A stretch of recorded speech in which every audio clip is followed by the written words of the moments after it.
Anderson, the Ashfield MP, who said that the Islamists have taken over the city of London with the active connivance of Sadiq Khan, the mayor, whom he said has given away the city of London to his mates.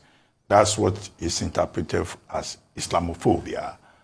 And it's curious that in 1 week in London, they have moved from anti-Semitism with pro-Palestinian protesters projecting a pro-Palestine message onto the Big Ben, now to, Islamophobia. Come on, within the Conservative Party about Islamophobia. However, it's a delicate thing. The MP for Ashfield has been suspended. Former chairman, deputy chairman of the Tory party. But again, this is politics, because now there are some members of the party who are now saying they are receiving messages from Red Wall, voters. Red Wall, that's, strongholds of the Labour Party that ended up, with many seats in the hands of the Tories. And they are trying to find a way about how Anderson can be, the suspension can be lifted. There is election season. You find a lot about it. So it's not only in Nigeria that we talk about ethnicity, that we fight over religion. It happens elsewhere too. But what everybody, whether in Britain or Nigeria or elsewhere, should focus upon is the common ties of humanity, which is the major message about, the crisis in Russia, Ukraine, and also in the Middle East. Now, Labour in Nigeria is saying that they are going on that strike. And their counsel, FALANA, has said the Attorney General of the Federation is wrong to say that they will be guilty of contempt of court. There have been 2 ex parte injunctions, interlocutory injunctions, one by a federal high court sitting in Abuja, another one by the president of the National Industrial Court. And argument by the counsel to Labour is that, look, the right to protest is a constitutional right. It's there in the Constitution. And that in any case, in Inspector General of Police versus All Nigeria People's Party, AMPP, a 2008 case, the point has been made that in fact in Nigeria, you can protest even without police permit. And that it was wrong on the part of the Office of the Attorney General to seek to intimidate organized labor. Organized labor has also said that there is a group, a civil society group, that has been put together to attack members of organized labor when they go on protest. Well, what we expect is that that will not happen, and that the constitutional rights of labor would be respected. And as FALANA SAN has advised, that the protest will be peaceful, because that's what the law says. But there is also the residual matter of the TUC, Trade Union Congress, saying that although TUC and NLC came together to give government a 14-day ultimatum, but at this time around, the strike that is supposed to begin tomorrow, that is a unilateral action on the part of the Nigeria Labour Congress. After both had originally agreed that the government 14 days, having failed after to 14 days, the 16-point agreement in the Memorandum of Understanding that was signed in October 2023, that government, had violated good faith. But we hope that everything will be peaceful and that government will take every step to address the issue.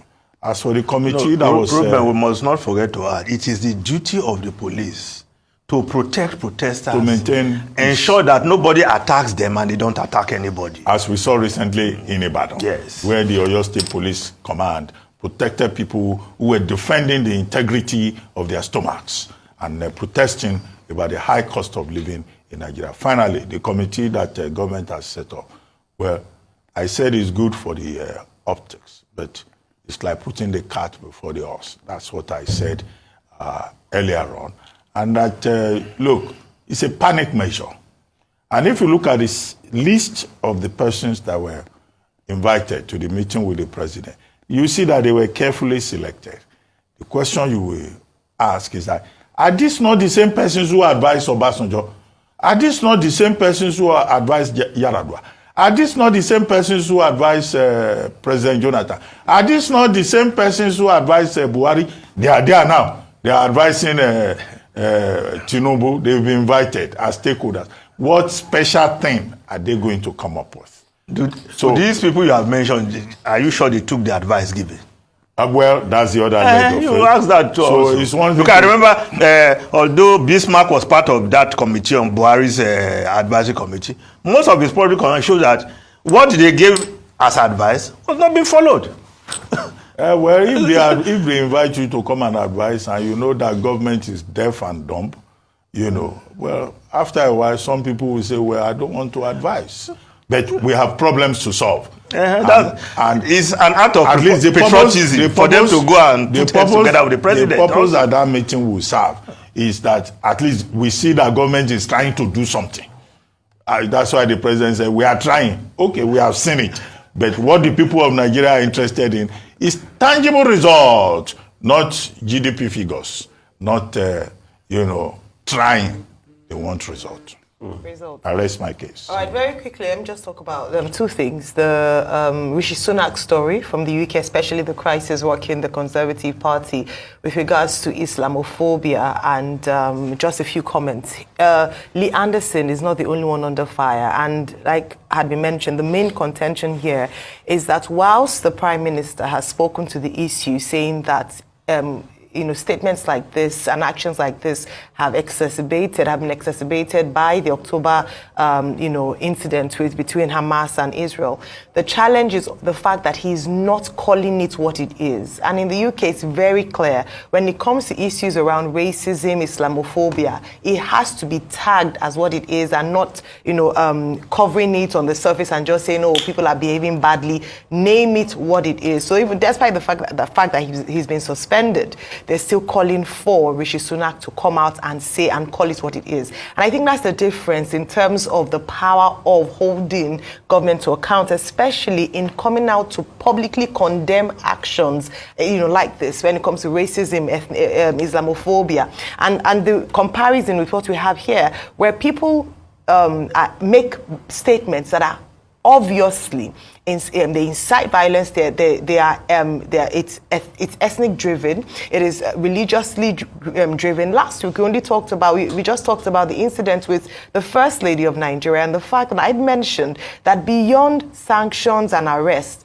the Muslim community must also come out, and the government to boldly call it what it is and dissociate from it completely, to say that we condemn in its totality what has happened. But unfortunately, again and again, we don't see that happen. It's just a slap on the wrist, and that's why it will keep occurring. There's a reoccurrence of this issue. Beyond that, Suella Braverman, also of the Tory, has also been slammed for some statements that she has made with regards to extremists, saying that England has been taken over by extremists, anti-Semitists, and all that. So these are some of the things that have come up, and Rishi Sunak doesn't seem to be budging. In the few days, let's see if he will. But within that, they have statements, and it's not the first time with the Tory parties.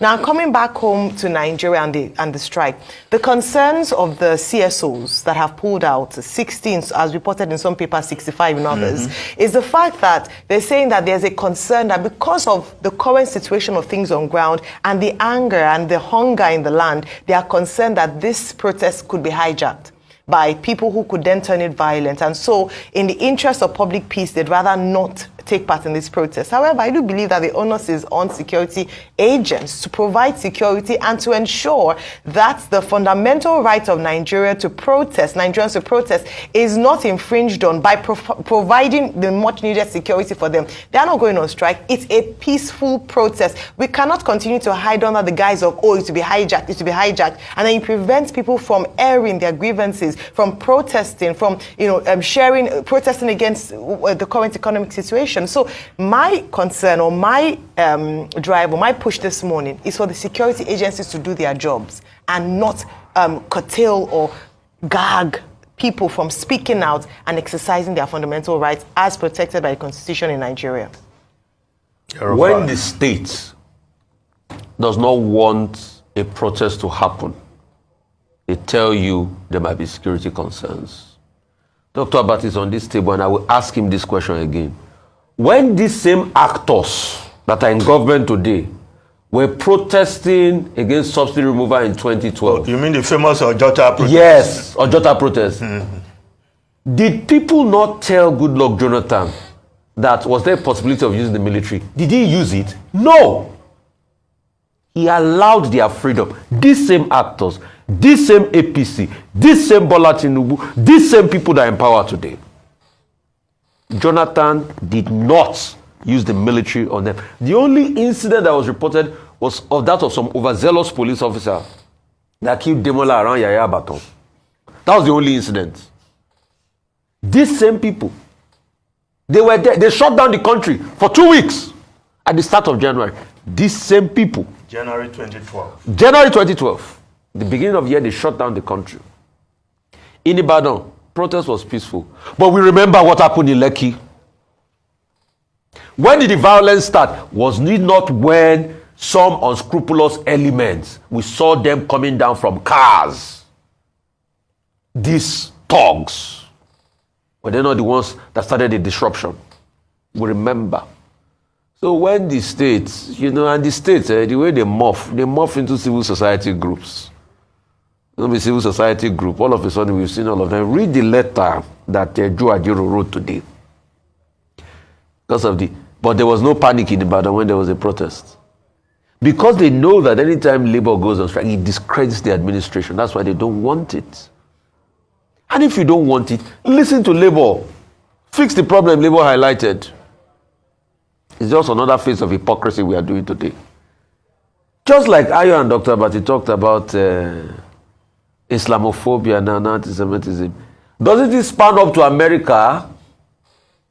Is there not the hypocrisy of what? And you see, I don't even want to say it's only against Islamic groups or Jewish people. Also, evangelical Christians in America do it. Evangelical Christians today are blind to all the shenanigans of Trump and all the hate speech Trump does out. They are blind to it. Why? Because Trump does some things that favor them, because he repealed Roe versus Wade and things that tie to their value. They don't mind the fact that this same Trump cannot even quote Bible. Wasn't not Trump that was, instead of me to say 2 Corinthians, I say 2 Corinthians 1 something. He can't quote Bible. But he went to the front of the church to Bible up. The evangelicals, not satisfied with that. The evangelicals are blind to it. For others, they will say, oh, no, the man should love philandra. But Trump is a philandra with many women, with allegations of sleeping with a porn star. The evangelicals in America cannot see that. It's God sent.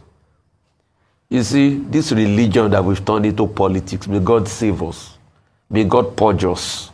There's a song to that effect. Yeah, religion and politics. I know you like to sing. Yes, it's true. This religion we've turned into. That's Majek Fashek. So apart from UK that you've talked about, and the America that is happening, and these are the evangelicals that are going to vote in mass for Trump because some things favor them.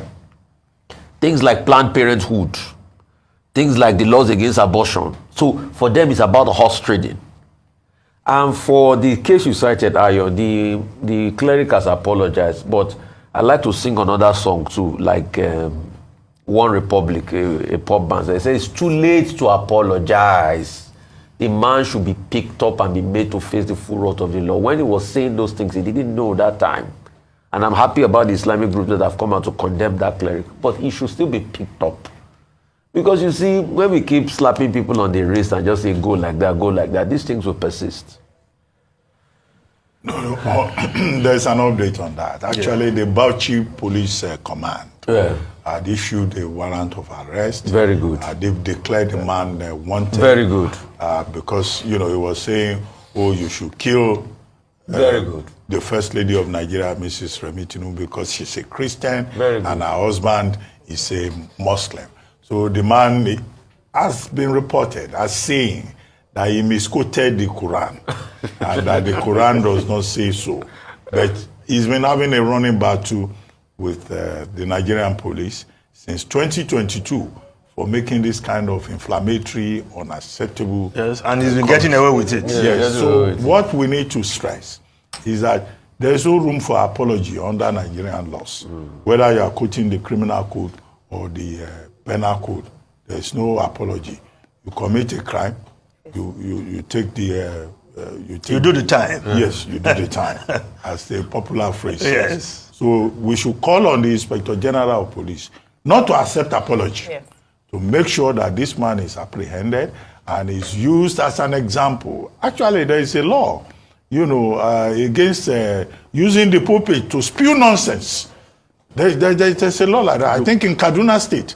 Now, that law should be enforced. If it exists in some of these states where, these people just take the pulpit and under the guise of being clerics, they just try to divide the country.